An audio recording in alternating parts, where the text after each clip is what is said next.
This is my makeup 7 hours after application, after 90-degree Miami heat, heavy humidity, and fully going underwater in a pool. Surpassed the Miami pool test edition, but it really started out as a very normal skin-like makeup routine. Here's what stayed, what moved, and what actually passed my test. This is the kind of makeup that I do when I know that I'm gonna be outside, but I really don't want to make my dark spot and hyperpigmentation look worse. This is my bare skin before.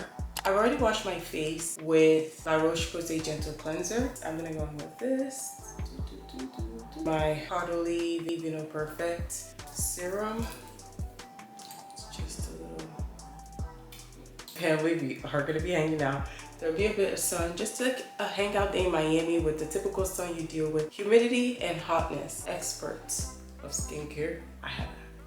So I want it to really dry. I should actually have my fan charged, but I don't have that charged. And I'm gonna go in with my Caudalie Vino Hydra. This is the moisturizer, because we want to go in from lightest, right, to thickest, you know, smaller molecules to bigger molecules. You want to give it a minute, 90 seconds. Some even want you to go up to 3 minutes.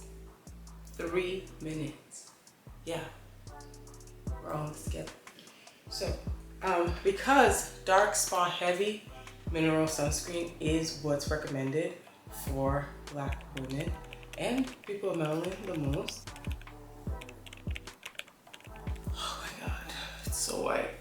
The rubbing is not great for the serums underneath it. I'm just saying that right now, because without rubbing, I'm totally fine.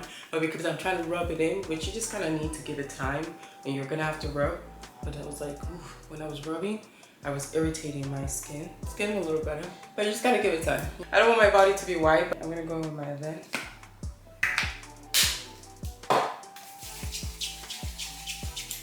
Break this one up. It kind of breaks up color a bit. I'm going in with the Hermes Plain Air. It's a trio. So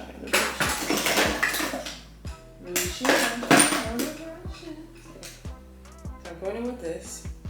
And then use anything. And that's just one step.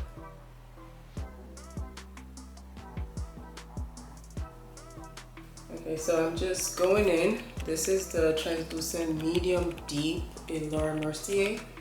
This is the loose setting powder. I feel like that really helps with oiliness. I've never not had oiliness. Like, what does that even mean? But the goal is like not to have it running down my face. And this is what I do, so this is my like wheelhouse, you know what I mean? And then I'm gonna go in a little bit of concealer. So I'm going in with my NARS concealer.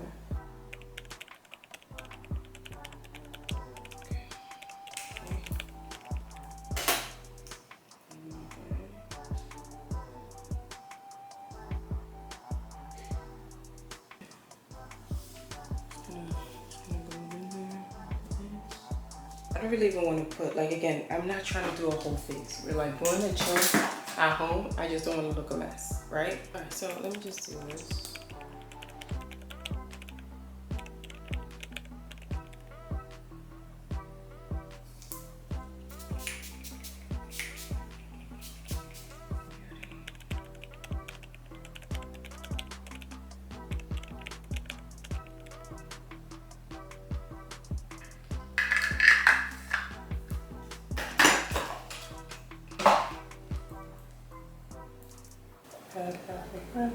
This is in what color? I think this is the Florence Tea. It's like a pink. It's very light. So. After blending in my blush here, that's exactly what I did. A little light touch when it comes to the eyes, just a little detail. The lashes era is gone. And I want to say thank you, Zendaya, to that, because that new look from the Odyssey, like red carpet, really made people accept that we don't need lashes anymore. It literally looks like I'm glowing. And if there's anything I want to look like, above all, is to look glowy. and that's exactly what I look like. You will see a wing and you will see some mascara. That's the look. Simple, not overdone, not super cakey.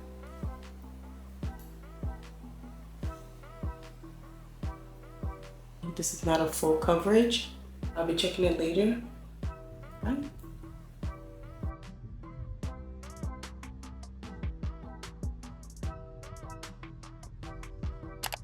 Point, the makeup had only been on for a short time. I'm talking 30-45 minutes. So this is not the actual wear test. This is the baseline in natural light, in the car, you know, skin light, no obvious separation, and no heavy layer of powder sitting on top. I was not blotting or touching up because I really wanted to see what this routine did on its own before adding water to the test. I knew it was gonna be at a pool. We knew we were gonna go into the water. A lot of water resistant makeup tests involve a few splashes, but I wanted the water to actually hit my face. So I went fully under, definitely got splashed by my nephews, and you can see this is what stayed once that base was submerged briefly. Fresh out the pool, the finish was obviously no longer freshly applied, but the complexion was still surprisingly even. The areas I expected to fill first were around my nose, my mouth, under my eye, obviously, and the hairline. For my post-pool close-up, this is the part where most tests skip. From close range, I can see where the makeup softened and where the coverage moved, but it didn't break apart across my entire face. My T-zone tends to be a little bit more oilier. I did see that being reflected a lot, and I felt like it came across more as a glow post-pool, and my close-up, you can see, you know, it's a little bit of a glisten. This is shine. This is some normal wear, but the makeup still reads as my skin rather than the separated product sitting on my face. If I really wanted to cheat this test, and I'll be honest with you, in other times I've done this, I go to the bathroom and I use just simply a paper towel or a toilet paper and dab my face. I'm good to go. If I wanted to really get technical, we can go with a blotting pad. I used to use that a lot when I was younger because blush and all of that in my lip is gone from literally oily foods. But the makeup still reads as my skin rather than separated products or blotchiness or literally gone.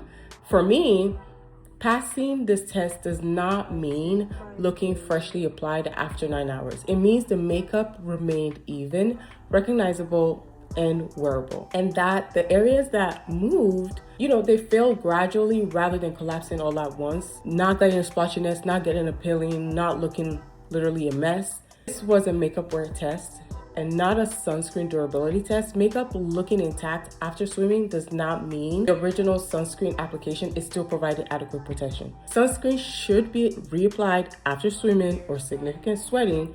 I did not do any of that to really test this makeup wear. If I wanted to test sunscreen durability over makeup, that's another video. Stay tuned.